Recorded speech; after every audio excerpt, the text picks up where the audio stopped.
Hello guys, welcome to my channel. Welcome back to Talk Barca. I hope you all are doing well.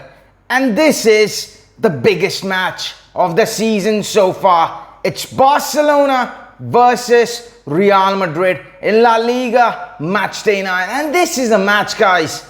Everything is on the line. Everything depends on this match. The league table, it's gonna say much more after the match. What happens after this match? It will say a lot. And before, in this video, guys, we will be discussing the full tactical analysis, the squad of both the teams, the lineups, everything. Will Xavi make changes? What's the possible lineup? We will be discussing about everything. So come on, let's get on with it. And first of all, guys, before I start with the lineup, before I talk about the lineups of both the teams, before I start with the tactical analysis, the first thing that I have to make it absolutely clear in this match, I want one thing from this team. That is to learn to handle pressure. Learn to handle the pressure in big moments. And this has been a case for us, guys. We have been playing good sometimes, we have been playing bad sometimes, and whenever we have been playing bad, sometimes whenever we conceded an early goal, it happened against Bayern Munich, it happened against in both the matches against Inter Milan. Whenever we conceded, this team crumbled under pressure. This team couldn't handle the pressure. And in this match, guys, whatever happens, if we concede early on, if we score early on, whatever happens, we need to handle the pressure for the full 90 minutes. This is what I expect from the team. This team needs to do it. And right now, guys, coming on to the tactical analysis and coming to the match preview overall. Starting with the Real Madrid's lineup, they're going to probably go with the 4-3-3. And for them, the big miss is going to be their keeper. Thibaut Courtois is going to be a big miss for Real Madrid. And in goal, it's probably going to be Lunin. And the two centre-backs, it's probably going to be Eder Militao, David Alaba. The two centre-backs, probably Ferland Mendy and Dani Carvajal as the two full-backs. The midfield consisted of Toni Kroos, Luka Modric, Tchouaméni as the three tried and trusted midfield of theirs this season. And up front, it's probably going to be Karim Benzema leading the line, Vinicius Jr. on the left-hand side, and Federico Valverde, the orthodox right winger, coming into play. And this can be the possible lineup of Real Madrid. Now, coming onto our lineup, the most important thing. And in goal, it's once again going to be Marc-Andre ter Stegen. What a season he is having so far. Even with the problems in our defense, he has kept us in the game many times. So it's Marc-Andre ter Stegen starting as the goalkeeper. The two centre-backs, and here I think the big question marks starts. And who do you bench in this match? Because Koundé is probably going to be starting in this match. And who do you play in this match? Do you play Koundé as a right back, or do we play as a centre back? And for me, guys, in this match, it is that simple. Koundé has to play as the centre back. He needs to replace Gerard Piqué. It is that simple. The way Gerard Piqué played in this match, there is no point in playing him once again. So I expect the two centre-backs to be Jules Koundé and Eric Garcia, the two full-backs. Here also, once again, big questions. I would start Alejandro Balde. I mean, for sure in this match, no way Marcos Alonso or Jordi Alba should be starting. It has to be Alejandro Balde on that left-hand side, because we need that pace, we need that energy, we need that electricity down that left-hand side. And on the right back, it's Sergi Roberto. Given the options that we have, we don't have much options there. So it's Sergi Roberto. Now coming on to the midfield. Here also, I would make some big changes. And for me, guys, in this match, our tried and trusted midfield, it should change. And it should be Frenkie de Jong playing as that pivot. And the two midfielders should be Pedri and Gavi.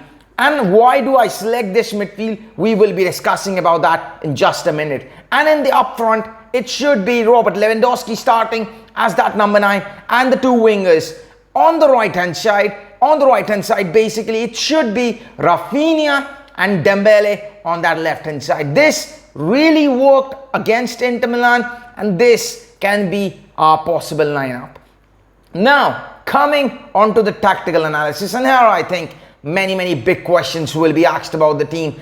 And what do I think? Starting with that right back spot, starting with the right hand side of our team. And here I think Sergi Roberto playing with Rafinha is very good, because just for a reminder, Vinicius Junior will be playing as that right winger. He will be on that right hand side. I mean, he will be on that left hand side for sure. He will be on the Vinicius Junior will be on the left hand side. And to be honest, in the season so far, Real Madrid's attack has been going through Vinicius Junior and Benzema. It has been going like this way. Federico Valverde has come out some lot of times, but Real Madrid, what they try to do is to overload that left hand side. Ferland Mendy and Vinicius Junior. And then I think Rafinha and Roberto are going to be very important. Why do I say this? Because against Inter Milan, in the starting half, many times Roberto was caught out of possession. Roberto was sometimes lacking, and Rafinha was coming inside. He was trying to help out defensively. He was doing the defensive duties very well, and Rafinha really suits us on that right hand side. And for me, the right hand side, I mean Real Madrid's left hand side, our right hand side, it's very important. We don't have the likes of Araujo who will be handling the right hand side of our situation. I think Roberto and Rafinha, and what I expect from Roberto, I think it's maybe too much to ask for from Sergi Roberto but in big moments like in the El Clasico or something like that, Sergi Roberto has come into life many times. In big moments, Sergi Roberto has played a good match. He has been stepping up, he has been doing the job, and I really hope in this match Sergi Roberto plays well. Sergi Roberto does the job well alongside Rafinha, and maybe during our attacking situation, this is about our defensive situation, but during our attacking situations, once again, if Rafinha comes deep, comes inverted, which probably not going to happen, Rafinha will be staying out wide. That's how Xavi likes it. So Roberto needs to do those inverted runs, maybe put a lot of pressure on Ferland Mendy and Vinicius Junior to do the defensive job. Roberto needs to make those inverted runs just like exactly what he did against Inter Milan, our first goal that we scored. Dembele, Roberto needs to do those runs properly. And now, coming from this right hand side of our play to our midfield. And in midfield, why do I select Frenkie de Jong and Gavi and Pedri? And the two reasons why I say this is because Frenkie de Jong starting first of all, Busquets has to be benched in this match. Although I don't know the feeling, maybe Busquets will start once again. But to be honest guys, there is two things I have to say. First of all, after the match against Inter Milan, do you guys know what Sergio Busquets said? He said this result is going to affect us in the El Clasico. I mean, this is how you respond against a team. This is how you respond before a Clasico. On the other hand, Rafinha said if someone needs to worry about, someone needs to do a worrying thing or something like that, it needs to be them. We are the league leaders. This is what Rafinha said. And look at the mentality of both the players. That's our skipper saying something. And in no way, guys, Busquets, I know maybe Busquets might start, but Frenkie de Jong also, when he came on, he looked by far the best player on the pitch against Inter Milan. So he should be starting this match in no way, because that adds, Frenkie de Jong playing in the midfield, it adds a lot of energy, it adds a lot of dynamism, it adds a lot of creativity in our play, a lot of speed in our play.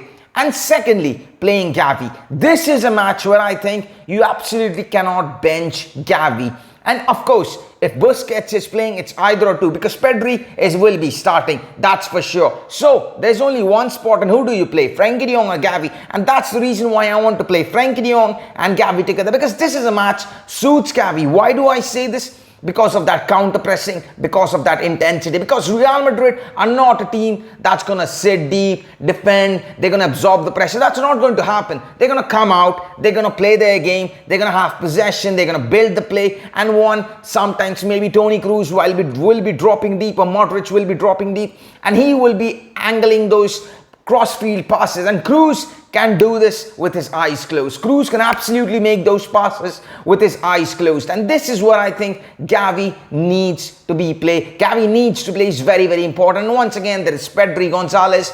He's going to be the heart of our midfield. He needs to play. Of course, he can be a very good outlet, and he needs to play. And on the attacking front of view, our game needs to be perfect. It needs to be perfect, fine line. Dembele needs to make those runs. Lewandowski, he needs to be fed more. And this is what I think in this match. And coming on to the prediction, guys, what I hope. I know might be the confidence, the morale might be a little low right now. We might be thinking a little down right now, but I'm going to be positive right now, and I hope that we can get a result from this match. And I'm going for a prediction of 2-1 to Barca, because we haven't conceded. We have just conceded 1 goal in La Liga, so our defensive record is very good. And also in the attacking front, we have scored 19 or 20 goals so far in the season so far. So I expect this team, and my prediction is 2-1. So that's it for today's video, guys. Thank you so much for joining. Thank you so much for tuning in. Once again, if you are new to this channel, do hit that subscribe button, do hit that like button, do all those good stuff, and tap that bell icon. But I'll see you guys tomorrow in the live reaction watch along. Let's see you there, and let's hope for a Barcelona win. Until now, Visca el Barça.